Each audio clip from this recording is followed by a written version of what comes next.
கர்த்தருக்கே மகிமை உண்டாகட்டும். இந்த நாளின் தொழுகையை பரிசுத்த ஆவியானுடைய ஒத்தாசையை கொண்டு, அவருடைய சுத்திகரிப்பை கொண்டு கர்த்தருடைய பிரசன்னத்திலே நீங்கள் அமர்ந்திருக்கிறீர்கள். எப்பொழுதும் நீங்கள் ஆண்டவரோடு இணைய ஆயத்தமாக ஆகும்போது கர்த்தர் உங்கள் மத்தியில் இருக்கிறார். கர்த்தருடைய பிள்ளைகளுடைய வீட்டிலே ஆண்டுடைய வாக்குத்தத்தத்தின் பிரகாரமாக எங்கே 2 பேர் 3 எங்கே கூடினாலும் அங்கே அவருடைய பிரசனம் இருக்கிறது. அவருடைய இயேசுவின் நாமத்தினாலே கூடும்போது, அதே சமயத்தில் இப்பொழுது நீங்கள் ஆயத்தமாக திருச்சபையோடு இந்த வானொலியின் மூலமாக இணைந்து கர்த்தரை ஆராதிக்க நீங்கள் முன் வந்திருக்கிறீர்கள். எங்களோடு இணைந்து கர்த்தரை ஆராதியுங்கள். கண்களை மூடி ஜெபம் பண்ணும். பரலோகத்தின் தெய்வமே, இந்த அருமையான காலை வேளையிலே எங்களுக்கு ஜீவனையும் சுகத்தையும் கொடுத்து இந்த நாளை காண செய்தீர். அதற்காக உமக்கு ஸ்தோத்திரம். எங்களுக்கு முன்பாக கடந்து போன அத்தனை பரிசுத்தவான்களுக்காக ஸ்தோத்திரம். உம்முடைய பிரசன்னத்திலே அவர்கள் இருக்கிறபடினால் உமக்கு ஸ்தோத்திரம். இந்த பூலோகத்தில் யாரையெல்லாம் நீர் வைத்திருக்கிறீரோ உம்முடைய நாமத்தின் மகிமைக்காக வைத்திருக்கிறீர். உம்முடைய சித்தமும் நோக்கமும் உடைய பிள்ளைகளுடைய வாழ்க்கையிலே நிறைவேறட்டும். இந்த வேலையிலும் கூட நாங்கள் நன்றியோடு ஸ்தோத்திரத்தோடு உம் பாதத்தை முத்தமிட்டு உம்மை ஆராதித்து தொழுது கொள்ள நாங்கள் அமர்ந்திருக்கிறோம். ஆண்டவரே, எங்கள் தொழுகையை கர்த்தர் ஏற்றுக்கொள்ளும். பரிசுத்த ஆவியானவரே, உம்முடைய ஊழியத்திற்கு எங்களை சமர்ப்பிக்கிறோம். இயேசுவின் நாமத்திலே தாழ்மையோடும் பணிவோடும் ஏறெடுக்கிறேன் ஜீவனுள்ள பிதாவே, ஆமென். போட்டு sir.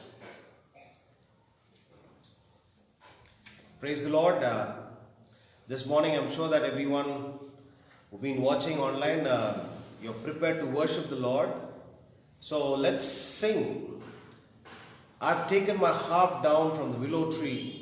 My heart is singing the victory because my past is forgiven. My hope is in heaven. All sorrow has gone. The glory has come, but now I'm free. Let us sing meaningfully the song.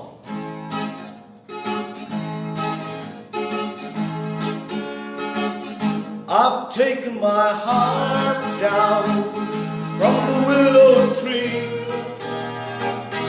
My heart is singing the victory. My past is forgiven. My hope is in heaven. All sorrow has gone. Glory has come, and now I'm free. All sorrow has gone, glory has come, and now I'm free. I've taken my heart down from the willow tree. My heart is singing the victory. My past is forgiven. My hope is in heaven. All sorrow has gone, the glory has come, and now I'm free. All sorrow has gone, the glory has come, and now I'm free.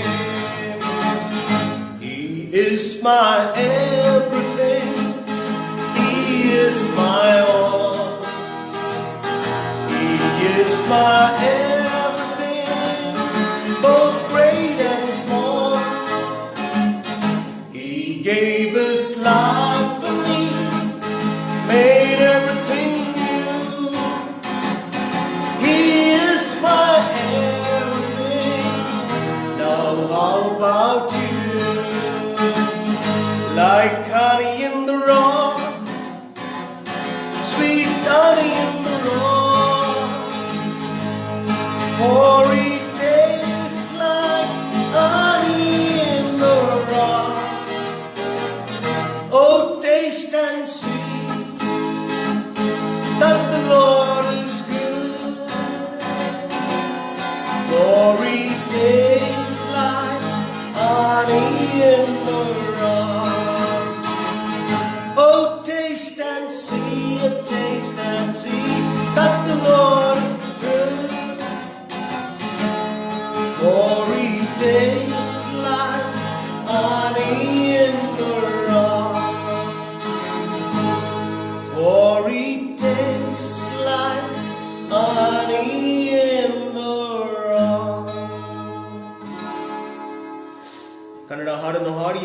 ಮಹಿಮೆಯನ್ನು ಘನವನ್ನು ಸಲ್ಲಿಸೋಣ. ಸಮರ್ಪಣೆ ಸಮರ್ಪಣೆ ಸಂಪೂರ್ಣ ಸಮರ್ಪಣೆ ಎಂಬ ಹಾಡನ್ನು ಹಾಡಿ ಆರಾಧಿಸೋಣ. ಸಮರ್ಪಣೆ ಸಮರ್ಪಣೆ ಸಂಪೂರ್ಣ ಸಮರ್ಪಣೆ ಸಮರ್ಪಣೆ ಸಮರ್ಪಣೆ ಸಂಪೂರ್ಣ ಸಮರ್ಪಣೆ ಸರ್ವೇಶಾನಿನ್ನಯ ಸೇವೆಯಾಗಿಯ ದಿವ್ಯ ಸಮರ್ಪಣೆ ಸರ್ವೇಶಾನಿನ್ನಯ ಸೇವೆಯಾಗಿಯ ದಿವ್ಯ ಸಮರ್ಪಣೆ ಯೌವನ ಕಾಲದ ಈ ಜೀವಿತ ನಿನ್ನಯ ಸೇವೆಗೆ ಅರ್ಪಿಸುತ್ತಾ ಯೌವನ ಕಾಲದ ಈ ಜೀವಿತ ನಿನ್ನಯ ಸೇವೆಗೆ ಅರ್ಪಿಸುತ್ತಾ ಸೃಷ್ಟಿಯ ಕರ್ತನಿಂದ ಅರ್ಪಿಸುತ್ತಾ ಸಾಧುವೆ ನಾನೆನ್ನ ಪ್ರೀತಿಸುತ್ತಾ ಸೃಷ್ಟಿಯ ಕರ್ತನ ಹಿಂಬಾಲಿಸುತ್ತಾ ಸಾಧುವೆ ನಾನೆನ್ನ ಪ್ರೀತಿಸುತ್ತಾ ಸಮರ್ಪಣೆ ಸಮರ್ಪಣೆ ಸಂಪೂರ್ಣ ಸಮರ್ಪಣೆ ಸಮರ್ಪಣೆ ಸಮರ್ಪಣೆ ಸಂಪೂರ್ಣ ಸಮರ್ಪಣೆ ಸರ್ವೇಶಾನಿನ್ನಯ ಸೇವೆಗಾಗಿಯ ದಿವ್ಯ ಸಮರ್ಪಣೆ ಸರ್ವೇಶಾನಿನ್ನಯ ಸೇವೆಗಾಗಿಯ ದಿವ್ಯ ಸಮರ್ಪಣೆ ದೇವರ ಕನಿಕರ ನೆನಪಿಗೆ ತಂದು ಏಕದ ರೂಪದಿ ನಿಂಬಳಿ ತಂದು ದೇವರ ಕನಿಕರ ನೆನಪಿಗೆ ತಂದು ಏಕದ ರೂಪದಿ ನಿಂಬಳಿ ತಂದು ವಿವೇಕ ಪೂರ್ವಕ ಆರಾಧನೆ ಸಂಪೂರ್ಣ ಹೃದಯದಿಂದ ಸಮರ್ಪಣೆ ವಿವೇಕ ಪೂರ್ವಕ ಆರಾಧನೆ ಸಂಪೂರ್ಣ ಹೃದಯದಿಂದ ಸಮರ್ಪಣೆ ಸಮರ್ಪಣೆ ಸಮರ್ಪಣೆ ಸಂಪೂರ್ಣ ಸಮರ್ಪಣೆ ಸಮರ್ಪಣೆ ಸಮರ್ಪಣೆ ಸಂಪೂರ್ಣ ಸಮರ್ಪಣೆ ಸರ್ವೇಶಾನಿನ್ನಯ ಸೇವೆಗಾಗಿ ದಿವ್ಯ ಸಮರ್ಪಣೆ ಸರ್ವೇಶಾನಿನ್ನಯ ಸೇವೆಗಾಗಿ ದಿವ್ಯ ಸಮರ್ಪಣೆ.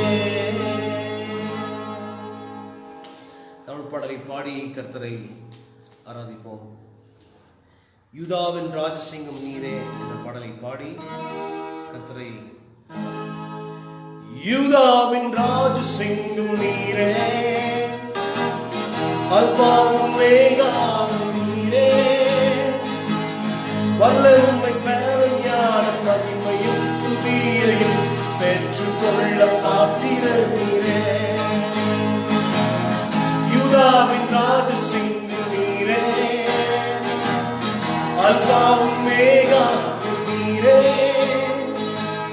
வல்லமை பேரன் ஞானம் மகிமையும் துதியையும் பெற்றுக்கொள்ள பாத்திர நீரே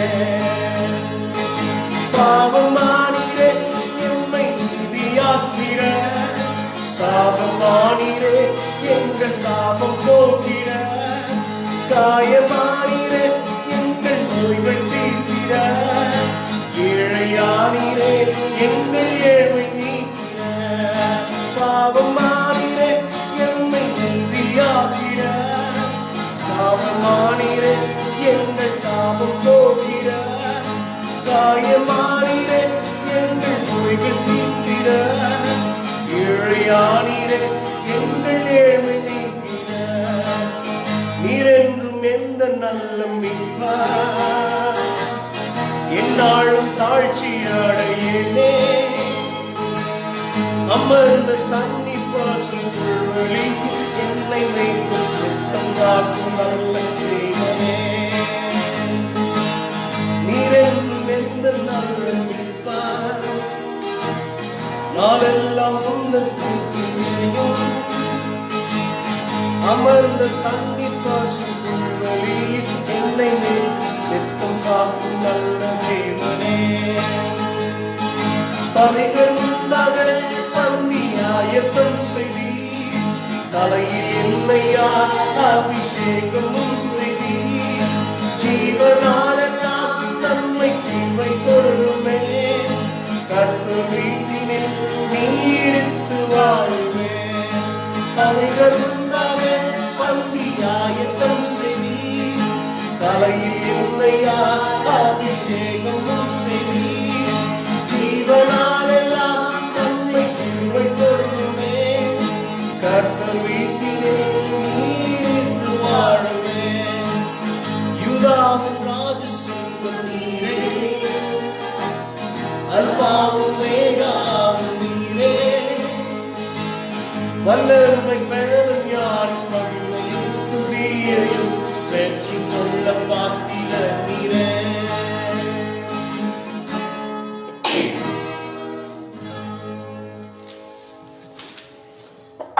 ஐஸ்வர்யமுள்ள நல்ல ஆண்டவரே, இந்த காலை நேரத்தில் நாங்கள் நன்றி செலுத்துகிறோம்.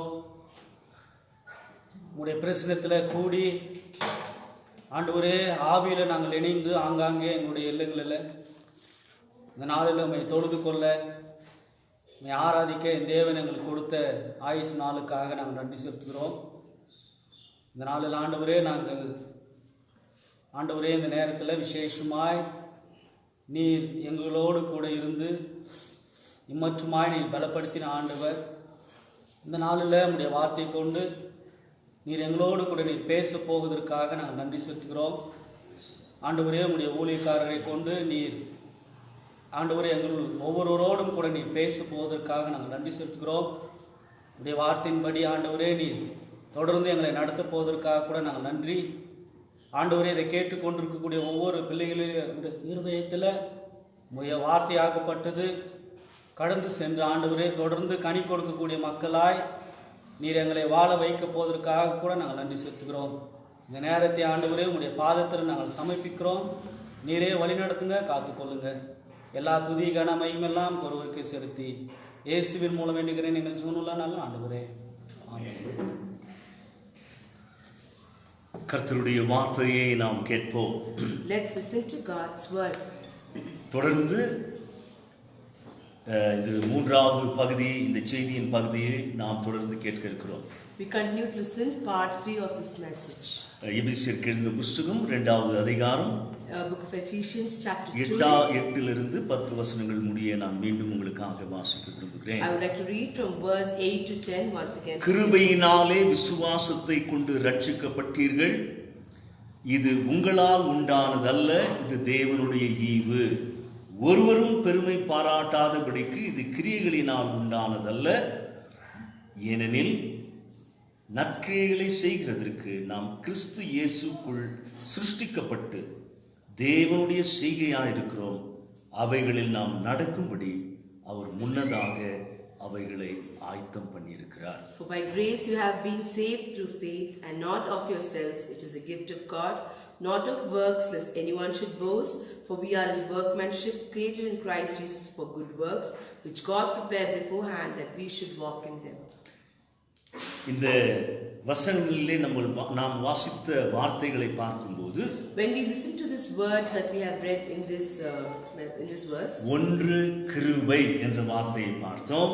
one word that we saw was grace. பிறகு விசுவாசம் என்ற வார்த்தையை பார்த்தோம். Then we saw the word faith. பிறகு ரட்சிப்பு என்ற வார்த்தையை பார்த்தோம். We also saw the word of being redeemed. பிறகு ஈவு என்ற வார்த்தையை பார்த்தோம். Also we saw the word gift. இப்பொழுது இந்த செய்தியை நாம் கேட்க இருக்கிறோம். Now we are here to listen to this உங்கள் message. மனதை திறந்து கர்த்தாவே என்னோடு நீர் பேசும் என்று சொல்லும்போது ஆண்டவர் பேசக்கூடியவராக இருக்கிறார். அவருடைய ஒப்பற்ற வார்த்தையின் மூலமாக God will talk through his precious word when you open up your hearts and say, God, please talk to me. முதலாவது நாம் அறிந்து கொள்ளக்கூடிய மகா பெரிய உண்மை, The first thing that we need to know is the truth. ஆரம்பத்திலிருந்து மனிதன் குழம்பி இருக்கிறான் இந்த உண்மையை குறித்து. From the beginning, man is confused about this truth.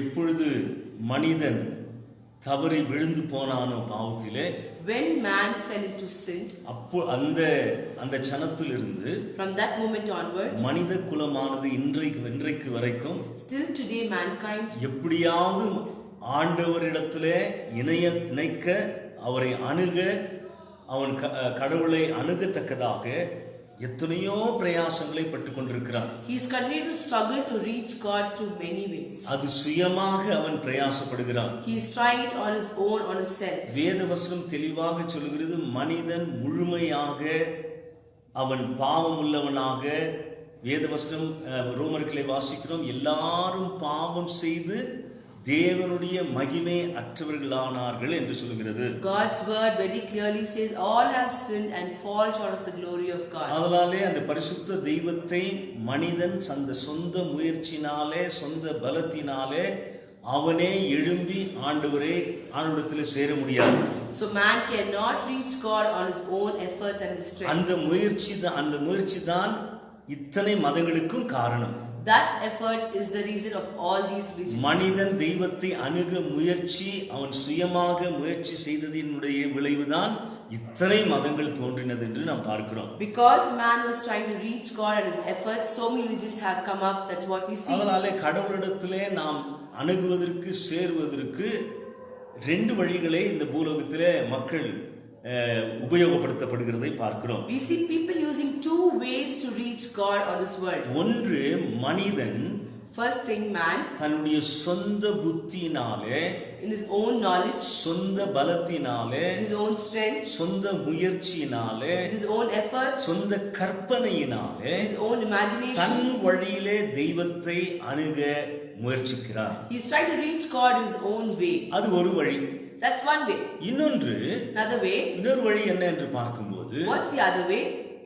கடவுளை கடவுளுடைய வழியிலேயே அணுகுவது.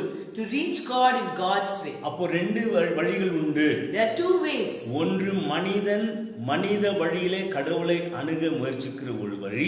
One is man reaching God in his own way. இன்னொன்று, மனிதன் கடவுளுடைய வழியிலே அணுகக்கூடிய இன்னொரு வழி. Another way is man reaching God in God's way. ஆனால் இப்பொழுது இதை மனதிலே கொண்டு நாம் கடவுளத்திலே அணுகுவதற்கு என்ன அந்த வார்த்தை என்ன என்று பார்க்கும்போது, அதனுடைய முழு சாராம்சம் என்ன என்று பார்க்கும்போது, when we see what is it to reach God, when is the complete essence ஒரே of it, வார்த்தையில சொல்ல போனால் மனிதன் ரட்சிப்படைய வேண்டும். in one word if we have to say, man needs to be saved. அந்த ரட்சிப்புக்குள்ளாக இருக்கக்கூடிய காரியங்கள் என்ன? What are the things that are inside the concept of being saved? முதலாவதாக, first, இந்த பூலோகம் விழுந்து போன உலகம் இது. the world is a fallen world. தெய்வத்திற்கு முரண்பாடாக, தெய்வத்திற்கு விரோதமாக இருக்கக்கூடிய உலகம் இது. This world is against God. அப்ப இந்த உலகத்திலிருந்து உலக வழிகளிலிருந்து நாம் விடுவிக்கப்பட வேண்டியது அவசியம். It is important that we are being delivered from the worldly ways. உலக வழிகளிலிருந்து நாம் விடுவிக்கப்பட வேண்டியது அவசியம். It is important to be delivered from the worldly ways. உலகமே தெய்வத்திற்கு விரோதமாய் போய் கொண்டிருக்கிறது. Because the complete world is going against God. அதனால இந்த பொல்லாத உலகத்திலிருந்து, இந்த உலக வழிகளிலிருந்து நாம் விடுவிக்கப்பட வேண்டியது அவசியமாக இருக்கிறது. It is very important that we be delivered from this ways of the world, the பிறகு இந்த corruptible world. உலகத்தின் அதிபதி யார் என்று பார்க்கும்போது வேதவசனம் தெளிவாக சொல்லுகிறது, பிசாசு தான் இந்த உலகத்தின் அதிபதி. When we see who is the prince of this world, God's word very clearly says Satan is the prince of this world. ஏனென்றால் இந்த அதிகாரத்தை ஏதேன் தோட்டத்திலே நாம் இழந்து விட்டோம். We lost his authority in the Garden of Eden. இப்பொழுது தற்காலிகமாக அவன் இந்த உலகத்தை இயக்கிக் கொண்டிருக்கிறான். Temporarily he is the functioning of this world. இதிலிருந்து நாம் விடுவிக்கப்பட வேண்டியது அவசியமாக இருக்கிறது. It is also very important that we be delivered from this. பிசாசின் பிடியிலிருந்து நாம் விடுவிக்கப்பட வேண்டும். We need to be delivered from the clutches of the Satan. பிறகு நம்முடைய பாவத்தினால் வந்த சாபத்திலிருந்து விடுவிக்கப்பட வேண்டியது அவசியம். It is also important that we be delivered because of the curse of sin that we அது are மட்டுமல்ல, இந்த பாவத்தினுடைய சாபம் என்ன? பாவத்தின் சம்பளம் மரணம். What is the curse of sin? The wages of sin is death. அதனால இந்த மரணம் ஒரு தெய்வத்தை இழந்திருக்கக்கூடிய மனிதனுக்கு அந்த மரண சாயல் அவனுக்குள்ளாக இருக்கிறது. Because a man who has lost God, the image of death is in him. அதனால அவன் சரீர பிரகாரமாக நடந்தாலும் நடமாடும் பிணமாக தான் மனுஷன் இருக்கிறான். Though he is walking in his body, he is a walking body. தெய்வம் இல்லாத மனுஷனுடைய வாழ்க்கையானது அது பிணத்தை போல உள்ளது. A man's life without God is equal to a dead body. அதனாலே நமக்கு ஜீவன் தேவைப்படுகிறது. We need life. அதனால தேவனிடத்திலே இணையப்படும் போது மட்டுமே நமக்கு ஜீவன் வருகிறது. Only when we are connected to God we have life. அப்பொழுது ரட்சிப்பு நமக்கு ஜீவனை கொடுக்கக்கூடியதாக இருக்கிறது. To be being saved gives us the gift of having life. இந்த பூலோகத்திலேயும் நாம் ஜீவனோடு இருக்க செய்கிறது ரட்சிக்கப்பட்டவர்கள். To be alive and with life on this world, salvation helps us. அது மட்டுமல்ல, இந்த பூலோக பிரயாணத்தை முடித்த பிறகு once we finish this earthly journey, அந்த ரட்சிப்புக்குள் இருக்கக்கூடிய உண்மை என்ன? what is another truth in the concept of being saved? யுகமாக தேவனோடு இருக்க போகிறோம் ரட்சிக்கப்பட்டவர்கள். Those who are being saved are going to be with God forever and ever. அப்படி என்றால் தேவனுடைய பிரசன்னத்திற்குள் போவதற்கு ரட்சிக்கப்பட்டவர்கள் மட்டுமே தேவனோடு யுகமாக இருக்க முடியும். Those who are being saved can only go to the presence of God and be with God forever and ever. அப்படி என்றால் பாவத்தின் பிடியிலிருந்து ரட்சிப்பு, to be delivered from the clutches of sin, பிசாசின் பிடியிலிருந்து ரட்சிப்பு, from the clutches of Satan, to be தேவனுடைய delivered, நியாய தீர்ப்பிலிருந்து ரட்சிப்பு, to be saved from God's judgment, பாவத்தின் சக்தியிலிருந்து ரட்சிப்பு, to be saved from the power of sin. இத்தனை காரியங்கள் அந்த ரட்சிப்பிலே அடங்கி இருக்கிறது ஒரே வார்த்தையிலே. So many things are being hidden into the only word called saved. அதனால இந்த ரட்சிப்பு மனிதன் சம்பாதிக்க கூடியதா? Is it that man can earn this salvation? அதைதான் முதலாவது நாம் அறிந்து கொள்ளக்கூடிய மகா பெரிய உண்மை இந்த வசனங்களில் வாசித்த காரியங்கள். That is what we understood, the first thing in this verse that we அதனால read. ரட்சிப்பு மனிதனாலே உண்டானதல்ல. To be being saved does not happen because of man. ரட்சிப்புக்கு மனிதனுடைய எந்த முயற்சியும் செய்ய முடியாது. Man cannot do anything to be saved. அது என்ன செய்தாலும் அவன் இந்த பூலோகத்திலே அவன் ரட்சிப்பிற்கு அது மனிதனை சார்ந்ததல்ல. Whatever he does, it does not belong to man to be saved. ரட்சிப்பு மனிதனுடைய கிரியைகளினால் உண்டானதல்ல. A man's work cannot make him to be saved. அதனால அவன் என்னெல்லாம் செய்தாலும் அவன் ரட்சிப்படைய முடியாது. Whatever he does, he cannot be saved. ஏனென்றால் ரட்சிப்பு கர்த்தருடையது. Because to be being saved is coming from God. நமக்கு ரட்சிப்பை கொடுக்க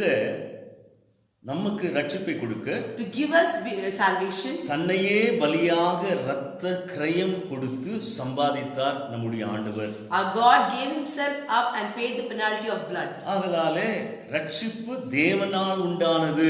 So salvation is because of God. நாம் ரட்சிக்கப்பட நாம் எதுவும் செய்ய முடியாது. We cannot do anything to be saved. உபவாசித்தாலும் நம்ம ரட்சிக்கப்பட முடியாது. Even if you fasted, you cannot be saved. ஜெபித்தாலும் ரட்சிக்கப்பட முடியாது. Even if you pray, you cannot be saved. காணிக்கை கொடுத்தாலும் ரட்சிக்கப்பட முடியாது. Even if you give offering, you cannot be saved.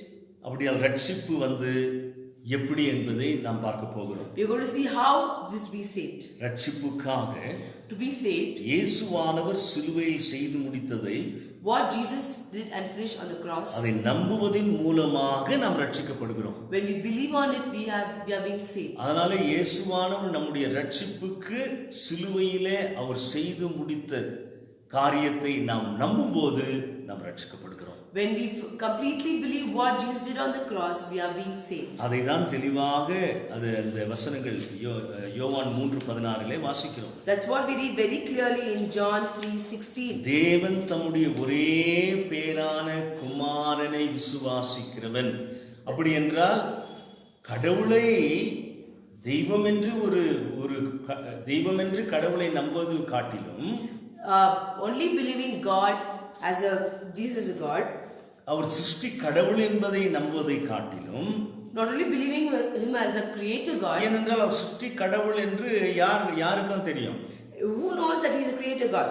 பிசாசுக்கு நன்றாக தெரியும். Even Satan knows. ஆனால் எதை நம்ப வேண்டும், எதை விசுவாசிக்க வேண்டும்? What should we have faith on? தேவன் தம்முடைய ஒரே பேரான குமாரனை விசுவாசிக்கிறவன் எவனோ, whoever believes in his only begotten son, அவன் கெட்டு போகாமல், அப்படி என்றால் அவன் நித்திய அழிவுக்குள் போகாமல், that he should not go to eternal destruction, நித்திய ஜீவனை அடையும்படிக்கு, but have everlasting life. அப்படி என்றால் நித்திய மரணத்திலிருந்து நித்திய ஜீவனை அடையும்படிக்கு, to get eternal life from eternal death. அப்ப பாருங்க வாசிக்கிற அந்த அடுத்தபடியால் தேவன் God அவரை தந்தர்லி இவ்வளவாய் அவரை தந்தர்லியே பிதாவானவர் இயேசுவானவரை நமக்காக கொடுத்தார். God the Father gave Jesus for us.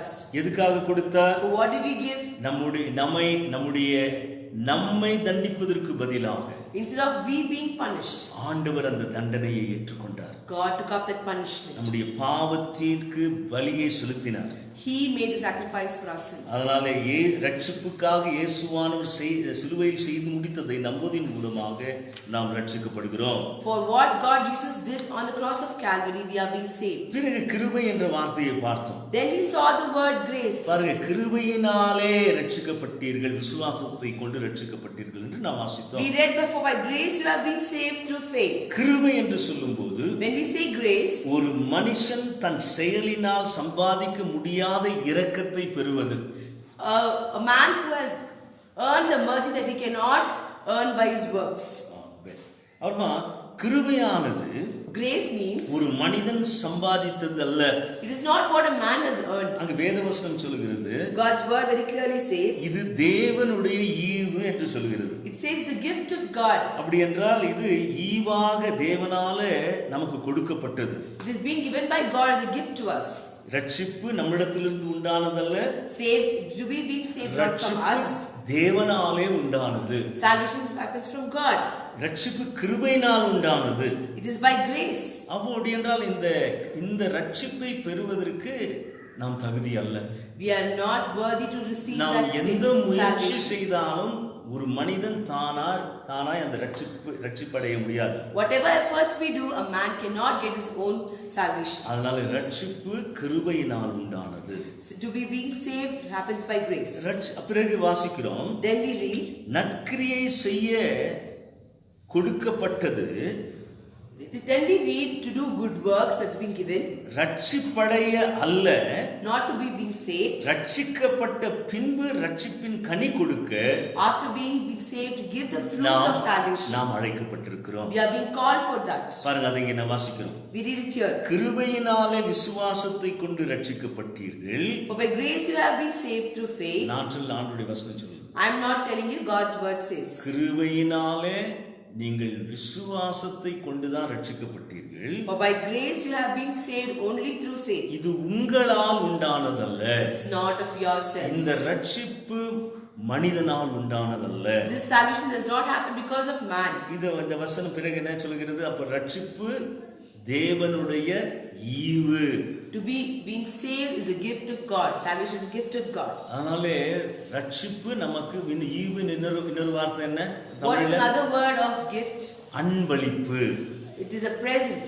பாருங்க, அப்போ இலவசமாக ஆண்டவர் நமக்கு கொடுக்கக்கூடிய அன்பளிப்பு. It's a present God gives us free of cost. பிறகு வேதவசனம் சொல்லுகிறது இங்க, Then God's word says here, ஒருவரும் பெருமை பாராட்டாதபடிக்கு இது கிரியைகளினால் உண்டானதல்ல. lest anyone should boast, not of works. அப்ப நாம் பரலோகத்துக்கு போனோம்னா, when we go to heaven, அப்ப அங்க போய் சொல்ல முடியும் நம்ம, we can tell that, ஆண்டவரே, நான் ஜெபித்ததினால இங்க வரல, God, I did not come here because I prayed. என்னுடைய சொந்த பக்தியினாலே இங்க ஆண்டவரே இந்த பரலோகத்துக்கு நான் வரல. I did not come here because of my own faith. நான் காணிக்கை கொடுத்ததுனால வரல. I did not come here because I give offering. என்னுடைய நல்ல காரியங்களை செய்ததினாலே நான் இந்த இடத்துக்கு நான் வரல. Because I did good works, I did not come here, God. ஆண்டவரே, இது உம்முடைய ஒப்பற்ற உம்முடைய இரக்கத்தினாலே நான் ரட்சிப்படைந்து உம்முடைய பிரசன்னத்திலே நான் இருக்கிறேன் என்று சொல்லுவோம். God, through your grace I have been saved and I have come here. அதனால பவுலானவர் சொல்றாரு, So the apostle Paul says, ஒருவரும் பெருமை பாராட்டாதபடிக்கு lest anyone should boast. இது கிரியைகளினால் உண்டானது அல்ல. It's not of works. அதனால மனித கிரியைகளினாலே நல்ல கிரியைகளை செய்வதினாலே நாம் பரலோகம் போக முடியாது. Because of doing good works we cannot go to heaven. நம்முடைய செய்கை, our works, நம்முடைய விசுவாசத்திற்கு அடையாளமா இருக்கிறது. it should be a symbolic representation of our faith. ரட்சிக்கப்பட்டவர்கள் பாருங்க, அது வாசிக்கும் போது when we read there, ஏனெனில் என்று வாசிக்கிறோம். when we see, ஏனெனில் இந்த 10th verse, ஏனெனில் நற்கிரியைகளை செய்கிறதற்கு நாம் கிறிஸ்து இயேசுக்குள் சிருஷ்டிக்கப்பட்டிருக்கிறோம். so we are being created in Christ Jesus for good works. அப்போ கிறிஸ்துவுக்குள் தான் நாம் நற்கிரியை செய்யும் போது ஆண்டவர் அதை கணக்கில் வைக்கிறார். Only when you do good works in Christ Jesus, God takes it account. நற்கிரியை செய்வதின் மூலமாக நாம் ரட்சிப்படைய முடியாது. We cannot be being saved because we are doing good ஆனால் works. நம்முடைய செய்கை, ரட்சிக்கப்பட்டவர்களுடைய கிரியை நம்முடைய விசுவாசத்திற்கு அடையாளமாக சாட்சியாக இருக்கிறது. But our action, those who are being saved, it is a symbolic representation of our faith in Jesus. நமக்கு அருளப்பட்ட ரட்சிப்பு, the salvation that has been நாம் given to செய்து us, முடித்த எந்த காரணத்திற்காக ஆண்டவர் அந்த ரட்சிப்பை கொடுக்கவில்லை. God did not give us that salvation for any of the things that we finished doing. நமக்கு ரட்சிப்பு கிடைத்ததற்கு ஒரே காரணம், The salvation that has been given to us, the only reason, தேவனுடைய அளவற்ற இரக்கத்தினால் கிடைத்தது. நாம் இந்த இலவசமான அன்பளிப்பை, இயேசுவின் தியாக பலியான பிராயச்சித்த மரணத்தின் மீது நம்பிக்கை வைத்து ரட்சிப்பாகிய ஈவை பெற்று கொண்டிருக்கிறோம். it is only available the abundant generosity of the Father, and when we accept His free gift by placing our trust on the sacrifice atoning death of our Lord Jesus. ஆமென். நாம் ரட்சிக்கப்பட்ட தேவனுடைய பிள்ளையாக மாறி, when we are becoming children of God who are being saved, பிறகு தேவனுடைய குடும்பமாகிய சபையிலே இணைக்கப்பட்டிருக்கிறோம். we are being united in God's family, the church. முன்பு தேவனுடைய குடும்பமாகிய சபையிலே நாம் இணைந்திருக்கவில்லை. Previously we were not being united to God's family, the church. இந்த உலக மக்களாக இருந்தோம். We were the worldly people. உலக வழியிலே போய் கொண்டிருந்தோம். We were going in the world's ways. உலகத்துக்குரியவர்களாக இருந்தோம். We belong to the world. அப்போ இந்த பூலோக ராஜ்யத்தின் மக்களாக இருந்தோம். We were the people of the worldly kingdom. இப்ப தேவனுடைய ராஜ்யத்தின் மக்களாக தேவனுடைய குடும்பமாகிய திருச்சபையிலே இணைந்திருக்கிறோம். We have become God's people and God's kingdom, and we united to the church and God's family. தேவனுடைய பிள்ளையாக இந்த புதிய உறவுக்குள்ள இணைந்திருக்கிறபடியால், because we have been united in the new bond of being God's நாம் children, தேவனுக்கு கீழ்ப்படிய தேவனால் எதிர்பார்க்கப்படுகிறது. God expects us to obey Him. இல்லைங்களா? எப்படி ஒரு பெற்றோர், ஒரு தகப்பன் தன் பிள்ளைகள் தனக்கு கீழ்ப்படிய வேண்டும் என்று ஒரு தகப்பன் எதிர்பார்க்கிறாரோ, how a father expects his children to obey him. எப்பொழுது நீ தேவனுடைய பிள்ளையாக மாறினாயோ, when you become a God's child, அப்பா பிதாவே என்று கூப்பிடத்தக்க புத்திர சுவிகாரத்தின் ஆவியை நீ பெற்ற மாத்திரத்திலே, the minute you receive the authority of calling him Abba Father, அப்பொழுது தேவனுக்கு கீழ்ப்படிய ஆண்டவர் எதிர்பார்க்கிறார். God expects you to obey him at that point of time. இல்லைங்களா? அது ரட்சிக்கப்பட்டவர்கள், those who are being saved. அப்போ தேவனுடைய பிள்ளைகள் God's children, எதை செய்ய வேண்டும், what they should do, எதை செய்யக்கூடாது என்று what they should not இந்த do, புதிய உடன்படிக்கையில் கிறிஸ்துவுக்குள் நடக்க வேண்டும் என்று எதிர்பார்க்கப்படுகிறது. in this new covenant it is expected to be in Christ Jesus. இதைதான் 2வது அதிகாரம் 10வது வசனத்திலே வாசிக்கிறோம். That's what we read in Ephesians 2 verse 10. ஏனெனில் நற்கிரியைகளை செய்கிறதற்கு நாம் கிறிஸ்து இயேசுக்குள் சிருஷ்டிக்கப்பட்டிருக்கிறோம். For we are being created in Christ Jesus for good works. அப்படி என்றால் கிறிஸ்து இயேசுவுக்குள் வருகிற அந்த நற்கிரியை தான் தேவன் ஏற்றுக்கொள்கிறார். God accepts the good works that comes in Christ Jesus. அப்போ கிறிஸ்துவுக்கு வெளியே செய்யக்கூடிய நற்கிரியைகள் என்ன? What are the good works that's being done out of Jesus Christ? பாருங்க, அதுல அந்த நற்கிரியையில ஒரு வஞ்சகம் இருக்கிறது. There is a kind of a trickiness in the good works. அப்போ இந்த பூலோகத்துல நடைபெறுகிற மற்ற மக்கள் செய்கிற நற்கிரியைகள் எல்லாம் என்ன? What are all the good works other people do on this world? பாருங்க, நீங்க நல்லா யோசனை பண்ணுங்க. Think well உங்க வாழ்க்கையில in your life. நீங்கள் செய்கிற காரியத்திற்கு பலனை எதிர்பார்த்து செய்கிறோம் ஒரு காலத்துல. In a particular time we expect and we do good things. இந்த காரியத்தை நான் தானம் தர்மம் செய்யும் போது அதனாலே எனக்கு பலன் வர வேண்டும். Because I'm doing charity about this thing, I need to have a fruit of it. ஒரு சிலர் செய்யக்கூடிய நற்கிரியைகளினாலே Some people, because of the good works they do, அதற்கு பேரும் புகழும் வர வேண்டும் என்று சொல்லி செய்கிறவர்களாக இருக்கிறார்கள். they are people who want name and fame for it. பிறகு இன்றைக்கு இந்த காரியத்தை நான் செய்தால், Then if I do this particular thing today, பிறகு அதை எனக்கு ரெண்டத்தனையாக இல்ல நான்கத்தனையாக திரும்ப எங்கே செய்தனோ அங்கே நான் பெற்றுக்கொள்வதற்கு வாய்ப்பு இருக்கிறது என்று எண்ணுகிறார்கள். they think I have an opportunity to receive it twofold or fourfold wherever I did it. என்னுடைய ஊழியத்தின் பாதையில In my walk of ministry, ஒரு ஊழியக்காரர் இவ்வாறாக சொன்னார். a man of God told like this. அவருக்கு ஆண்டவர் கொடுத்தாரா இல்ல இவரே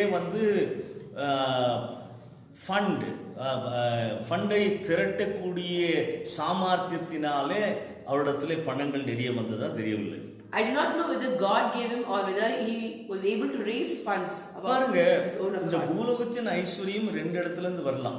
This world riches can come from two places. ஒன்று வேதவசனம் தெளிவாக சொல்கிறது, One, God's word very clearly says, தேவனால் கொடுக்கக்கூடிய ஐஸ்வர்யத்தினோடு வேதனை கூட்டப்படாது என்று நீதிபதிகளை வாசிக்கிறோம். we read in Proverbs, when God gives riches, there is no sadness to it or torment to it. Added to it.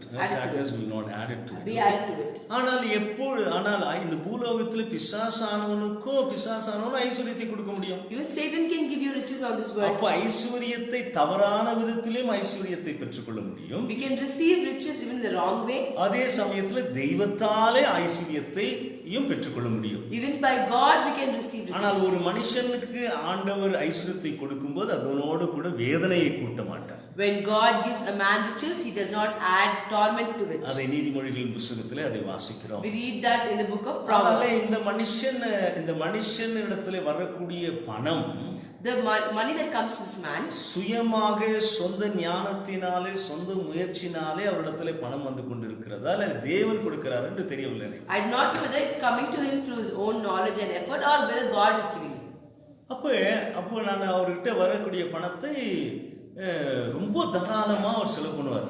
Whatever the money that came to him, he used to spend it very generously. அப்போ நான் அவரை பார்த்து கேட்டேன், Then I asked him once, என்ன இப்படி செலவு பண்றீங்களே, அவங்க கண்டவங்களுக்கு எல்லாம் கொடுத்துட்டு இருக்கீங்களே, you are spending it like this, you are giving it to anyone. அது ஒரு முறையான சரியான விதத்திலே அதை கொடுக்கலையே. You have not given it properly in the right way. அப்ப அவர் ஒரு வார்த்தை சொல்றாரு. He said one word that time. இது அவர் ஒரு தப்பான ஒரு பாவனையோடு அவர் இருந்தார்ன்றதை நினைக்கும் போது ரொம்ப பரிதாபமா இருக்கு. I felt very pathetic when I saw attitude in wrong attitude. அதுவும் அந்த ஊழியத்தை அதை சொல்றாரு. He says that word. ஆங்கிலத்துல மினிஸ்ட்ரி என்ற வார்த்தை யூஸ் பண்றாரு. In English he says the word ministry. It is just இது ஒரு கேம்பிளிங் போல. It's like gambling. குதிரை மேல கட்டுறோம். We paid on the running horse. அது கொடுத்தா சந்தோஷம், கொடுக்கலனா நஷ்டம். If it gives back, it's happiness. If not, it's a loss. So he is trading on people so that he can get back in return. மக்கள் மேல் அவர் வியாபாரம் செய்து கொண்டிருக்கிறார் ஏனென்றால் அவர் திருப்பி பாருங்க. அப்போ பெற்றுக்கொள்ள. ஆனா வெளிப்படையா பார்க்கும்போது When you see it outwardly, அவர் நிறைய பணத்தை எடுத்து கொடுக்கிற மாதிரி இருக்கு. it looks like he is giving a lot of money. நிறைய தான தர்மம் பண்ற மாதிரி இருக்கு. It looks like he is doing a lot of உதவி charity, செய்யற மாதிரி இருக்கு. a lot of help. அந்த வெளியே தான் அது பார்க்க முடியுது. You can only see it outward. அவர் அறியாம அவர் உள்ளத்துல இருக்கிறது என்கிட்ட சொல்லிட்டாரு. Without his knowledge, he told me what's அப்படி his heart. என்றால் அந்த நற்கிரியை தேவனுக்குள் கிறிஸ்து இயேசுக்குள் செய்யப்படக்கூடிய நற்கிரியா, வெளியே பார்க்கும்போது அந்த நற்கிரியாய் தெரிகிறது, அதற்கு பலன் இருக்குமா?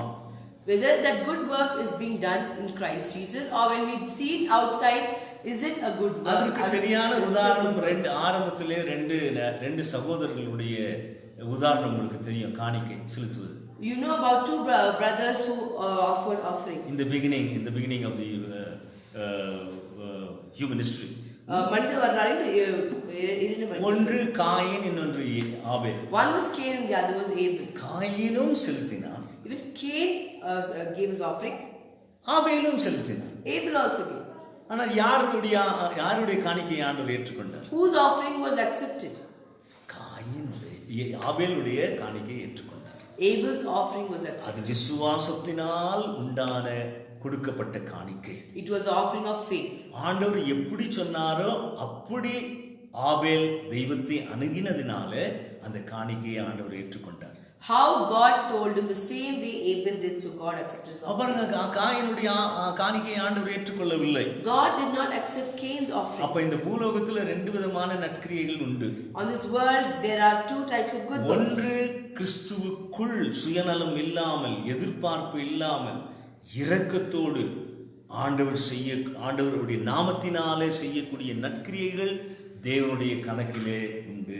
One is doing it in Christ Jesus without any kind of expectation, without selfishness, and to do it without as charity and not expect nothing in return. பாருங்க, அதுதான் இங்க வாசிக்கிறோம். That's what we read here. பாருங்க, ஏனெனில் நற்கிரியை செய்கிறதற்கு நாம் கிறிஸ்து இயேசுக்குள் சிருஷ்டிக்கப்பட்டிருக்கிறோம். We are created in Christ Jesus to do good. அப்ப இயேசு கிறிஸ்துவுக்குள் செய்யக்கூடிய நற்கிரியைகள் தேவனுடைய கணக்கிலே உண்டு. When you do good works in Christ Jesus, they are அப்போ அது ஆண்டவருக்கு மகிமையை கொண்டு வருகிறது. It brings glory to God. கிறிஸ்துவுக்குள் செய்யப்படாத நற்கிரியைகள் அது நமக்குரியதாக இருக்கிறது. Those the good works that are not done in Christ Jesus. நம்முடைய நன்மைக்காகவோ சுயநலத்துக்காகவோ ஏதோ ஒரு தப்பறையான நோக்கத்தோடு செய்யக்கூடிய நன்மைகளாக இருக்கிறது. It is the good work that we are doing it for us, for our name and for our gain. இப்படிதான் சமுதாயம் எதிர்பார்க்கிறது, நான் செய்கிறேன்.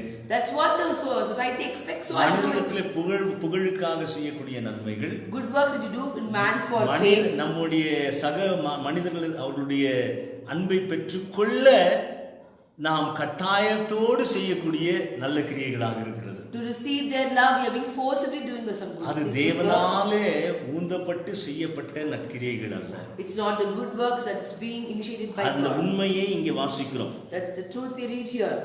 நேரில் நற்கிரியைகளை செய்கிறதற்கு நாம் கிறிஸ்து இயேசுக்குள் சிருஷ்டிக்கப்பட்டு தேவனுடைய செய்கையாக இருக்கிறோம். We are created in Christ Jesus for good works, for we are His work. அவைகளில் நாம் நடக்கும்படி அவர் முன்னதாக அவைகளை ஆயத்தம் பண்ணி இருக்கிறார். That we should walk in them that God prepared beforehand. If God has not commanded to do certain things, certain good works, it is not from God. கர்த்தர் ஒரு சில காரியங்களை சொல்ல கட்டளையிட்டு விட்டார், கர்த்தரிடம் வரவில்லை. That desire has come from flesh. அந்த ஒரு ஆசையானது நம்முடைய சரீரத்தில் So it has come from self. அது நம்ம சுயத்தில் வந்த காரியமாக இருக்கு. அதனால தான் இங்க வாசிக்கிறோம், நாம் நடக்கும்படி அந்த நற்கிரியை செய்வதற்கு தேவனுடைய செய்கையா இருக்கிறோம். We are God's workmanship to do the good works. பாருங்க, அப்ப ஆண்டவர் நமக்குள்ளே நம்மை அதை நாம் செய்யத்தக்கதாக நம்மை ரூபித்திருக்கிறார், நம்மை அமைய பண்ணியிருக்கிறார். God has carved us and created us to do the good. அவைகளில் நடக்கும்படி, அதுவும் to walk in that means. அப்போ நம்ம ரட்சிக்கப்படுவதற்கு முன்பாக ஒவ்வொரு நபர்களுக்கும் என்னென்ன நற்கிரியை செய்ய வேண்டும் என்று முன்னதாக ஆண்டவர் திட்டமிட்டிருக்கிறார்.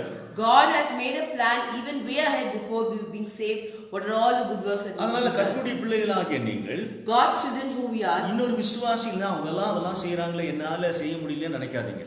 Another believer is doing it, I'm not able to do it. Don't think like that. அதனால நற்கிரியைகள் செய்வது உனக்கு என்ன ஆண்டவர் முன்னதாக வைத்திருக்கிறாரோ அதை செய்தால் போதும். What God has kept for you way ahead, if you do it, it's enough. ஒவ்வொருவருக்கும் ஒவ்வொரு காரியத்தை செய்யத்தக்கதாக ஆண்டவர் உங்களுக்காக திட்டமிட்டு வைத்திருக்கிறார். God has planned for each one of us what good works you can do. அப்படி பிறகு நற்கிரியைகள் தான் என்ன என்று பார்க்கும்போது, What are all the good works? ஒரு சில விசுவாசிகள் இதை நற்கிரியை என்று எண்ணி இதிலே திருப்தியாக இருக்கிறார்கள். Some believers think it's good works and they're satisfied with that. ஒன்று, One, ரட்சிக்கப்பட்ட பிறகு after being saved, திருச்சபைக்கு ஒழுங்காக போய் ஆண்டவரை ஆராதிப்பது நற்கிரியை தான், அது ஒரு கிரியை தான், அதை எண்ணி அதில் திருப்தியா இருக்கிறார்கள். They feel satisfied. I go to church properly and I worship God. It's a work and they're satisfied with it. நான் ஜெப கூட்டத்திலே தவறாம கலந்து கொள்கிறேன். I take part in all the prayer meetings. உபவாச கூட்டத்திலே கலந்து கொள்கிறேன். I take part in the fasting prayer meetings. திருச்சபையின் பணியிலே நான் ஈடுபடுகிறேன். I involve myself in the church work. பிறகு இதெல்லாம் நற்கிரியைகள் தான். These are all good works. இதோடு கூட ஆண்டவர் சொல்லக்கூடிய நற்கிரியைகள் என்ன என்பது வேதத்திலே நாம் வாசிக்கிறோம். Along with this, the good works that God says we read in the word. பாருங்க, அந்த யாக்கோபு எழுதின நிருபம் 1வது அதிகாரம் 17வது வசனத்திலே James 1:17 அதை வாசிக்கும்போது, நன்மையான எந்த ஈவும் பூர்ணமான எந்த வரமும் பரத்திலிருந்து உண்டாகி ஜோதிகளின் பிதாவிடத்திலிருந்து இறங்கி வருகிறது. அவரிடத்தில் யாதொரு மாறுதலும் யாதொரு வேற்றுமையின் நிழலும் இல்லை. Every good gift and every perfect gift is from above and comes from the Father of lights, with whom there is no variation or shadow of நாம் turning. செய்யக்கூடிய நற்கிரியை, அந்த நன்மையானது பரலோகத்திலிருந்து நமக்கு கட்டளை பெற்று அதை செய்யும் போது, ஆண்டவர் நம்மை தூண்டும் போது, அது ஆண்டவருக்கு மகிமையை கொண்டு வருகிறது. When we do any good works and when we receive an authority and commandment from heaven, and when we do it is being glorified for God. தொடர்ந்து ஒரு சில வசனங்களை நான் உங்களுக்கு வாசிக்க விரும்புகிறேன். I would like to continue to read some verses for you. அதே 1வது அதிகாரத்திலே The same James chapter 1. 25 இருந்து நான் உங்களுக்கு வாசிக்கிறேன். I want to read from verse 25 for you. சுயாதீன பிரமாணமாகிய பூர்ண பிரமாணத்தை உற்று பார்த்து, He who looks at the perfect law of liberty அதிலே நிலைத்திருக்கிறவனே, and continues in it, கேட்கிறதை மறக்கிறவனாயிராமல் அதற்கேற்ற கிரியை செய்கிறவனாயிருந்து தன் செய்கையிலே பாக்கியவானாயிருப்பான். and is not a forgetful hearer but a doer of the work, this one will be a blessed. அந்த கிரியை என்ன, அந்த செய்யக்கூடியவனாக இருப்பான் என்று பார்க்கும்போது, when we see what are the good works that he will do, கேட்கிறவனாக மட்டுமல்ல, மறக்காமல் அதிலே நிலைத்து உற்று பார்த்து, அந்த ஃப்ரீடம், அவனுக்கு அந்த முழு சுயாதீனம் உண்டு, இயங்குவதற்கு அதை சரியாய் பார்த்து செய்யக்கூடியவனாக இருக்கிறான். He has complete liberty to do it correctly and to not only to be a forgetful hearer but to be a doer of the work. பாருங்க, அந்த என்னென்னலாம் வாசிக்கும்போது 20, 26, 27 வாசிக்கலாம். What are all those we read 26 and 27? உங்களில் ஒருவன் தன் நாவை அடக்காமல், and if a man is tongue is than deceives his own heart, இருதயத்தை வஞ்சித்து deceives his own heart, தன்னை தேவ பக்தி உள்ளவன் என்று எண்ணினால், if he thinks he is religious, அவனுடைய தேவ பக்தி வீணாயிருக்கும். and his religion is useless. அப்படி என்றால் நம்முடைய தேவ பக்திக்கு உதவியாய் நாம் கனி கொடுக்கக்கூடியவர்களா கிரியை எப்படி காட்டுவது என்பதை 27வது வசனத்திலே வாசிக்கிறோம். We read in verse 27 how to show God's faith in our works. பாருங்க, திக்கற்ற பிள்ளைகளும் விதவைகளும் படுகிற உபத்திரத்திலே அவர்களை விசாரிக்கிறது. To visit orphans and widows in their trouble. So ministry to the people of destitute children as well as destitute women, widows. Two ministries are there. விதவைகளுக்கும் அனாதைகளுக்கும் செய்யக்கூடிய ஊழியமாக இருக்கிறது. அப்ப பாருங்க, ஒரு சில முன்கூட்டியே ஆண்டவர் என்ன செய்திருக்கிறார், அதை நம்ம வாசித்த வேத பகுதியின் பிரகாரமாக முன்னதாகவே அவர் ஆயத்தம் பண்ணி வைத்திருக்கிறார். விசுவாசிகளுக்கு, அனாதை பிள்ளைகளுக்கு, ஆர்ஃபன்ஸ்க்கு ஊழியம் செய்ய. Some believers God has predestined and planned that they have to minister to the orphans and the widows. அப்புறமா இன்னொரு ஊழியக்கார பார்த்தேன். I saw another man of God. அவரும் என்ன பார்த்தாரு, இதுல எங்களுக்கு திருச்சபையில சரியான பணம் இல்ல, We do not have enough of money in our எங்களை church. போஷித்துக்குள்ள, எங்களை பாதுகாத்துக்குள்ள சரியான காணிக்கை இல்ல. There is no proper offering to feed ourselves. அதனால ஆர்ஃபனேஜ் வச்சானா பணம் நிறைய கிடைக்கும். If I have an offering, I get a lot of money. அதனால ஆர்ஃபனேஜ் எதுக்கு வச்சுக்கிறாரு போயிட்டு?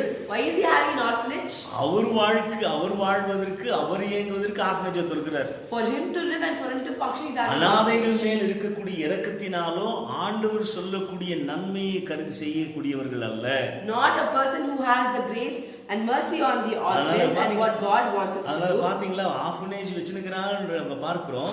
ஆனால் அவர்கள் எந்த நோக்கத்தோட அந்த ஆர்ஃபனேஜ் நடத்துறாங்க? We see that they have an orphanage. What is the intention behind an orphanage? அந்த ஆர்ஃபன் சில்ட்ரன், அந்த அனாதைகளை பார்க்கக்கூடிய, விசாரிக்கக்கூடிய வரம் உனக்கு முன்னதாக ஆண்டவர் ஏற்படுத்தி வைத்திருந்தால் நீ அதற்கு பணிவிடை செய்வாய்.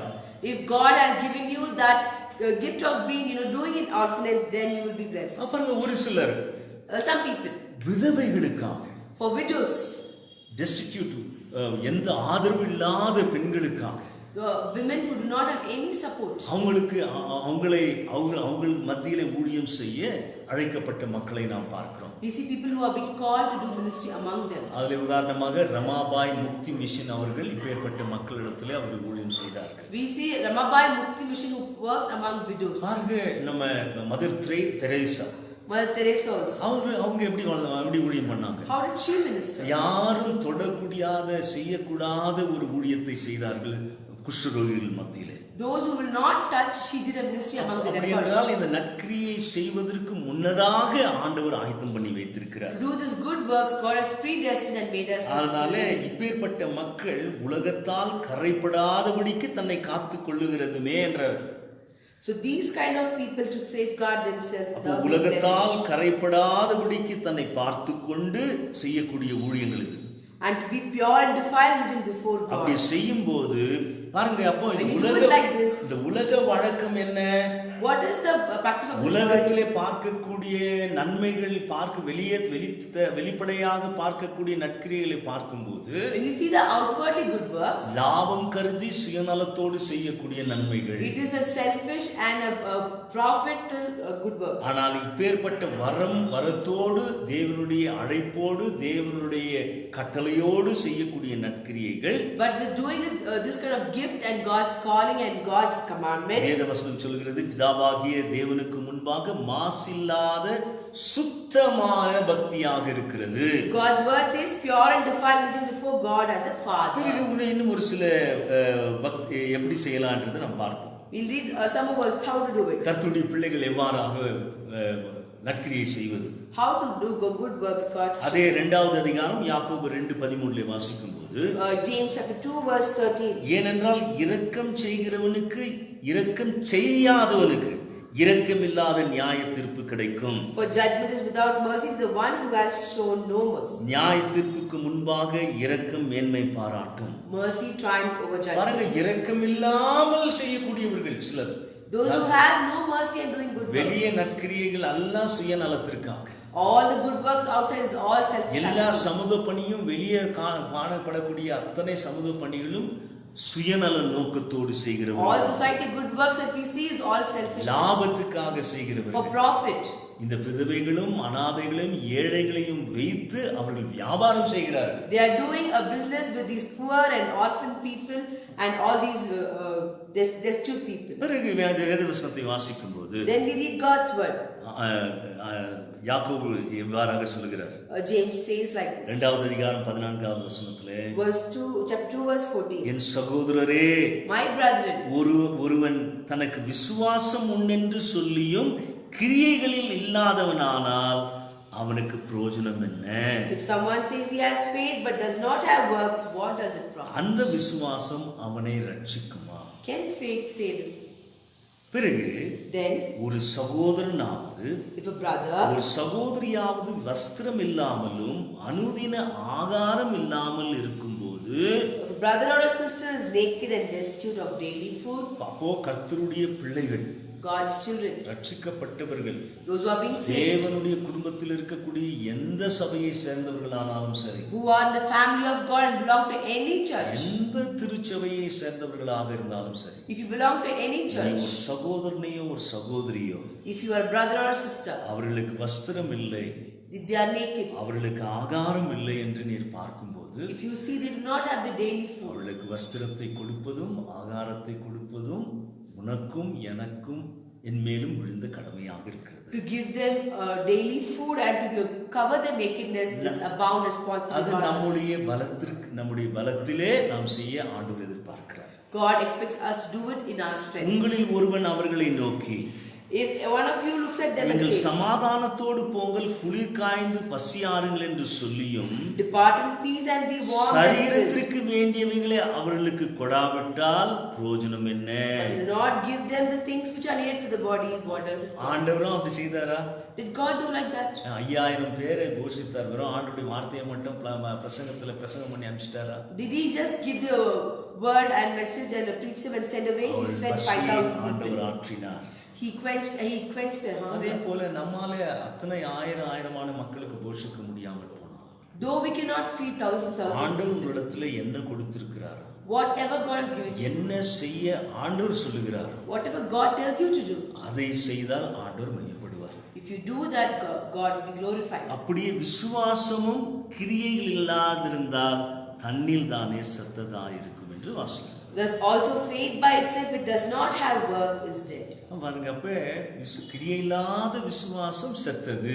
If you do not have a works and it has faith, அப்ப is dead. நற்கிரியை செய்வதற்காக ஆண்டவர் முன்னதாக ஆயத்தம் பண்ணியிருக்கிறார். மறுபடியும் சொல்றேன், நற்கிரியினாலே நமக்கு ரட்சிப்பு இல்லை, ரட்சிக்கப்பட்டவர்கள் செய்யக்கூடிய நற்கிரியை. I'm telling you again, but just by doing good works we are not being saved, but by doing good works in Christ Jesus, it is glorifying God. யாக்கோபு இன்னும் அழகாக விவரிக்கிறார். James very clearly says, 18வது வசனத்திலே, verse 18, ஒருவன் உனக்கு விசுவாசம் உண்டு, எனக்கு கிரியைகள் உண்டு, but someone will say, you have faith, I have works. கிரியைகள் இல்லாமல் உன் விசுவாசத்தை எனக்கு காண்பி. Show me your faith without your works. நான் என் விசுவாசத்தை கிரியைகளினாலே உனக்கு காண்பிப்பேன் என்பானே. I will show you my faith by my works. பாருங்க, அநேக மக்கள் இவ்வாறாக இருக்கிறார்கள் அல்லவே. Many people are like this to you. அவர்கள் மிக விசுவாசிகளை போல இருக்கிறார்களே தவிர They are like believers. எந்த நற்கிரியை செய்கிற எந்த அடையாளத்தையும் பார்க்க முடியவில்லை. அவர்கள் செய்கிறவர்களாக இல்லை. We cannot see them doing any good works though they are believers. ஒரு சில விசுவாசிகளும் ஊழியக்காரர்களும் நிறைய நற்கிரியைகளை செய்வது போல காணப்படுகிறார்கள். Some believers and some servants of God looks like they're doing a lot of good ஆனால் works. அவர்கள் சரியான நல்ல நோக்கத்தோடு நல்ல எண்ணத்தோடு தேவனுக்கு முன்பாக தேவன் சொன்னதை போல செய்கிறவர்களாய் இல்லாமல் இருக்கிறார்கள். They are not doing it right before God with the right attitude and like the way God is telling them. அதனால So பிறகு யாக்கோபு சொல்றார், then James says, தேவன் ஒருவர் உண்டு என்று விசுவாசிக்கிறாய், you believe that there is one God, அப்படி செய்கிறது நல்லதுதான். you do well. பிசாசுகளும் விசுவாசித்து நடுங்குகின்றன. Even the demons believe and tremble. வீணான மனுஷனே, But a man who is a foolish கிரியைகள் man, இல்லாத விசுவாசம் செத்ததென்று நீ அறியாயா? that faith without work is dead. Do you want to know? அப்படி பிறகு எப்படி ஆபிரகாம் எப்படி அவருடைய விசுவாசத்தை காண்பித்தார் என்று நாம் பார்க்கிறோம். How did Abraham show his faith? நம்முடைய பிதாவாகிய ஆபிரகாம் தன் குமாரன் ஈசாக்கை பலிபீடத்தின் மேல் செலுத்தின போது கிரியைகளினாலே அல்லவா நீதிமானாக்கப்பட்டான். Was not Abraham our father justified by works when he offered Isaac his son on the altar? விசுவாசம் அவருடைய கிரியைகளோடு கூட முயற்சி செய்தது. That faith was working together with his works. கிரியைகளினாலே விசுவாசம் பூர்ணமாக்கப்பட்டது என்று காண்கிறாயே. And by works faith was made perfect. Do you அப்போ see? ஒரு விசுவாசிக்கு அடையாளம், ஒரு விசுவாசிக்கு சாட்சியாக இருப்பது அவனுடைய நற்கிரியை. A symbolic representation for a believer is doing a good works. It's evidence for a believer. It is also an ஆதாரமாக இருக்கிறது ஒரு விசுவாசிக்கு. ஓகே, பிறகு இயேசப்பா கூட என்ன சொல்றாரு பாருங்க. What did Jesus say? மத்திய எழுதின சுவிசேஷம் 25வது அதிகாரம், Matthew's Gospel chapter 25. 34 இருந்து உங்களுக்கு வாசிக்கிறேன். I would like to read from verse 24 onwards. அப்பொழுது ராஜா தமது வலது பக்கத்திலே நிற்பவர்களை பார்த்து, Then the king looked at the one standing on the right. N பிதாவினால் ஆசீர்வதிக்கப்பட்டவர்களே, Come those who are blessed by my Father. உலகம் உண்டானது முதல் உங்களுக்காக ஆயத்தம் பண்ணப்பட்டிருக்கிற ராஜ்யத்தை சுதந்தரித்துக் கொள்ளுங்கள். Inherit the kingdom prepared for you from the foundation of the world. அப்ப கர்த்தராலே தெரிந்து கொள்ளப்பட்ட பிள்ளைகள், ரட்சிக்கப்பட்ட பிள்ளைகளுக்கு எப்பொழுதிருந்தே நமக்கு அந்த ராஜ்யத்தை ஆண்டவர் ஆயத்தம் பண்ணியிருக்காரு. Those who are being known, chosen by God and become children of God. உலகம் உண்டானதற்கு முன்பே அப்பவே உண்டானது முதல் அந்த சமயத்திலிருந்தே நமக்கு தேவனுடைய ராஜ்யம் ஆயத்தமாக்கப்பட்டிருக்கிறது. From the foundation of the world, God's kingdom is being kept for us to பிறகு ஆண்டவர் சொல்றாரு, Then God says, பசியாயிருந்தேன் எனக்கு போஜனம் I கொடுத்தீர்கள், was hungry and you gave me food. தாகமாயிருந்தேன் என் தாகத்தை தீர்த்தீர்கள், I was thirsty and you gave me drink. அந்நியனாயிருந்தேன் என்னை சேர்த்து கொண்டீர்கள், I was a stranger, you took me in. வஸ்திரம் இல்லாதிருந்தேன் எனக்கு வஸ்திரம் கொடுத்தீர்கள், I was naked and you clothed me. வியாதியாயிருந்தேன் என்னை விசாரிக்க வந்தீர்கள், I was sick and you visited me. காவலில் இருந்தேன் என்னை பார்க்க வந்தீர்கள். I was in prison and you came to me. அப்பொழுது நீதிமான்கள் அவருக்கு பிரதியுத்தரமாக, The righteous will answer him, saying, ஆண்டவரே, நாங்கள் எப்பொழுது உம்மை பசி உள்ளவராக கண்டு உமக்கு போஜனம் கொடுத்தோம்? Lord, when did we see you hungry and feed you? எப்பொழுது உம்மை தாகம் உள்ளவர்களாக கண்டு உமக்கு தாகத்தை தீர்த்தோம்? When did we see you thirsty and give you drink? எப்பொழுது உம்மை அந்நியராக கண்டு உம்மை சேர்த்து கொண்டோம்? When did we see you as a stranger and take you in? எப்பொழுது உம்மை வஸ்திரம் இல்லாதவராக கண்டு உமக்கு வஸ்திரம் கொடுத்தோம்? When did we see you naked and clothed you? எப்பொழுது உம்மை வியாதி உள்ளவராக இருந்து காவலில் இருக்கிறவராக கண்டு உம்மிடத்திலே வந்தோம் என்பார்கள். And when did we see you sick or in prison and come to you? அதற்கு ராஜா பிரதியுத்தரமாக, And the king will answer and say to them, மிகவும் சிறியவராகிய என் சகோதரரான இவர்களில் ஒருவனுக்கு நீங்கள் எதை செய்தீர்களோ அதை எனக்கே செய்தீர்கள் என்று மெய்யாகவே உங்களுக்கு சொல்கிறேன் என்றார். Assuredly I say to you, inasmuch as you did it to one of the least of these my brethren, you did it to me. அப்ப ஆண்டுடைய நாமத்தினாலே In God's name, நீங்கள் செய்யக்கூடியது whatever you do, அது யாருக்கு செய்யறோம்? for whom are we doing நீங்க it? எந்த நற்கிரியை செய்தால், Whatever good works you do. இங்க பெரிய லிஸ்டே இருக்கு. There's a big list here. அதெல்லாம் இயேசுவின் நாமத்தினாலே நீங்கள் செய்யும்போது When you do it in Jesus' name, ஆண்டவருக்கே செய்தது.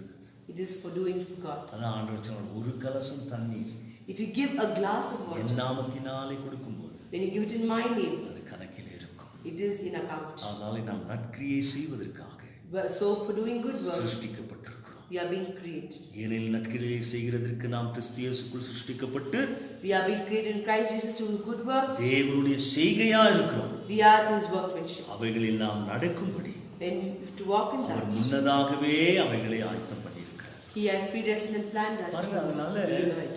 இன்னொருத்தருக்கு கிடைத்த வாய்ப்பு இன்னொருத்தருக்கு கிடைக்காது. The opportunity that we get, another person may ஏன்னா not get. உனக்கென்று ஆண்டவர் திட்டமிட்டு அதை வைத்திருக்கிறார் அந்த நற்கிரியை செய்வதற்கு. God has kept that planned good work for you to do it. அந்த வேலையை நீதான் செய்ய வேண்டும் என்று ஆண்டவர் எதிர்பார்க்கிறார். God expects you to do that good நீங்க work. மற்றவங்களை பார்த்து நீங்க செய்ய வேண்டிய அவசியம் இல்லை. You need not look at others and do பாருங்க, that. ஊழியங்களில் எத்தனை நற்கிரியங்களில் நான் இப்ப சொன்னேன். I told you a lot of good works in the walk of ministry. எந்த பகுதியில ஆண்டவர் உனக்கு பாரத்தை கொடுத்திருக்கார்? In which part has God given you the burden to do it? ஊழியர்களை தாங்கக்கூடிய காரியமா, To support the servants of God, அநாதை பிள்ளைகளுக்கு செய்யக்கூடிய ஊழியமா, a ministry to the orphans, விதவைகளுக்கு செய்யக்கூடிய ஊழியமா, or a ministry to the widows, தரித்திரர்களுக்கு செய்யக்கூடிய ஊழியமா, or the ministry to the poor, நோயாளிகளுக்கு செய்யக்கூடிய ஊழியமா, or the ministry to the sickly people, ஞானத்தை போதிக்கும் ஊழியத்தை செய்யக்கூடிய போதக ஊழியமா, or to preach wisdom. ஆண்டவருடைய தாளந்திற்கு ஏற்ப உடைய வரங்களுக்கு ஏற்ப அந்த பாரத்தையும் கொடுத்து அந்த வாய்ப்பையும் ஆண்டவர் உனக்கு கொடுக்கும்போது அந்த ஊழியத்தை மட்டும் நீ செய்தால் போதும். According to the talent and the gift God has given to you, if you do that ministry, that's more than enough. அதனால மற்றவர்களை பார்த்து நீ பொறாமைப்படுவதோ அவங்களுக்கு ஏற்ற வண்ணமா நான் இருக்க முடியலன்னு மனம் வருத்தம் அடைவது அவசியம் இல்லை. You need not feel jealous about others or feel worried about the others. I'm not like that. ஒரு சிலருக்கு For some people, அநேக இடங்களிலே அநேக காரியங்களை செய்வதற்கு ஒருவேளை ஆண்டவர் அப்படியே அவர்களை வைத்திருக்கலாம். God may have kept them to do a lot of. ஒருவேளை ஒரே ஒரு காரியத்தை உண்மையாய் செய்வதற்கு அந்த காரியத்தை மட்டும் செய்ய உன்னை பலப்படுத்தி உன்னை வைத்திருக்கலாம். Only doing one work, God might have strengthened you and kept you. ஆனால் அந்த கிரியை செய்வதற்கு நீ அறிந்து கொள், புரிந்து கொள், அதிலே நிலைத்திரு. To do that good work, understand and do it and stay on. Abide. கிறிஸ்து இயேசுக்குள்ளாக நற்கிரியை செய்ய நாம் முன்னதாக நமக்கு ஆயத்தம் பண்ணியிருக்கிறார், அழைக்கப்பட்டிருக்கிறோம். We are being called to do good works in Christ Jesus and God has predestined and planned. நற்கிரியைகளினாலே நமக்கு ரட்சிப்படையவில்லை. We do not being saved because of our ஆனால் good works. ரட்சிக்கப்பட்டவர்கள் செய்யக்கூடிய நற்கிரியை. It is good works that those who are being saved do it. கண்களை மூடி ஜெபம் பண்ணுவோமா? Shall we close our eyes and pray? எங்களை நேசிக்கிற அருமையான ஆண்டவரே, உம்முடைய ஒப்பற்ற உம்முடைய வார்த்தைக்காக உமக்கு ஸ்தோத்திரம். என்னோடும் என் அருமை மக்களோடு நீர் பேசினீர். எங்களுக்கு நீர் கொடுக்கக்கூடிய வாய்ப்பை, கொடுக்கக்கூடிய ஆசீர்வாதத்தை எந்த விதத்திலும் நாங்கள் தவறி விட்டு விடாமல் அந்த நற்கிரியை செய்யக்கூடியவர்களாக இருக்க எங்களுக்கு உதவி செய்யும். அதுவும் கூட உமக்குள்ளாக தான் நாங்கள் செய்ய முடியும். ஆண்டவரே, நீர் எங்களிலே மகிமைப்பட முடியும். உமக்கே மகிமை உண்டாகட்டும். நாங்கள் செய்யக்கூடிய எந்த காரியமும் எங்கள் சுயத்தை பிரியப்படுத்தவோ, இந்த மாம்சத்தை பிரியப்படுத்தவோ, எங்களுக்காகவோ எங்கள் புகழுக்காகவோ அல்ல, உம்முடைய நாமத்தின் மகிமைக்காக நாங்கள் செய்ய பரிசுத்த ஆவியானவரே உம்முடைய பிள்ளைகளை எழுப்பும். உம்முடைய பிள்ளைகள் மூலமாக உம்முடைய நாமம் மையப்படட்டும். இந்த வாரம் முழுவதும் உம்முடைய பிள்ளைகளோடு இருந்து தேவைகளெல்லாம் சந்தித்து மற்றவர்களுக்கு ஆசீர்வாதமாய் வீட்டிலிருந்தே எவ்வாறெல்லாம் ஆசீர்வாதமாக இருக்க முடியுமோ உடைய பிள்ளைகளுக்கு பலன் தாரும், ஞானத்தை தாரும், பாதுகாப்பை தாரும். உடைய பிள்ளைகளை இந்த தொற்று வியாதியிலிருந்து நீ பாதுகாக்க ஜெபிக்கிறேன். உடைய கிருபை உடைய பிள்ளைகளை சூழ்ந்திருக்கட்டும் சுவாமி. எங்கள் தேசத்தின் மீது உடைய இரக்கத்தை காட்டும். உடைய பிள்ளைகள் மீது உடைய இரக்கத்தை காட்டும். உத்தம இருதயத்தோடு உடைய ஊழியத்தை செய்கிற ஊழியக்காரர்களுக்காக உமக்கு ஸ்தோத்திரம். அவர்களுக்காக நாங்கள் ஜெபிக்கிறோம். எங்கள் தேசத்தின் தலைவர்களுக்காக ஜெபிக்கிறோம். விடுதலையை தாரும், விடுதலையை தாரும் சுவாமி. உடைய கிருபையை ஊற்றும். இயேசுவின் நாமத்திலே தாழ்மையோடும் பணிவோடும் ஏறெடுக்கிறேன் ஜீவனுள்ள பிதாவே, ஆமென். என் ஆத்துமாவே கர்த்தரை ஸ்தோத்திரி, என் முழு உள்ளமே அவருடைய பரிசுத்த நாமத்தை ஸ்தோத்திரி. என் ஆத்துமாவே கர்த்தரை ஸ்தோத்திரி. கர்த்தர் செய்த சகல உபகாரங்களை மறவாதே. ஆமென்.